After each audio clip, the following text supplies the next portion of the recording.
ஜாதிகள் மறக்கப்படுகிறது, மதங்கள் மறக்கப்படுகிறது, நம்மளுடைய குற்றங்கள் மறக்கப்படுகிறது, நம்ம நல்லதெல்லாம் மறக்கப்படுகிறது. இங்கே பக்கத்தில் இருக்கவன் ஒரு நெய்பர் தான், ஒரு அண்டை வீட்டுக்காரன் தான். இங்கே யார் தாய் தந்தையா யாருமே பழகிறது கிடையாது. ஒரு கிராமம் அழிக்கப்படுகிறது.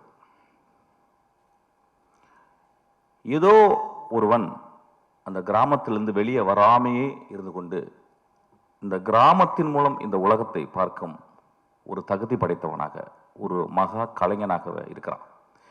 ஏன்னா அவனுக்குள்ள எப்பயுமே அவனும் ஜீன்ஸ் போட்டு அவனும் ஷூ போட்டாலும் அவன் ஒரு என் கிராமத்தில் இருக்க வேல்யூஸ் தான் இந்த உலகம். காப்ரியல் கார்சியா மார்க்கோஸ் சொன்ன அந்த கிராமம் தான் என்னுடைய கிராமமும், இந்த கொட்டுக்காளி வளர்ந்த கிராமமும் நம்புறான். அந்த கிராமத்தை விட்டு அவன் கடைசி வரைக்கும் வெளியே வரதே இல்லை.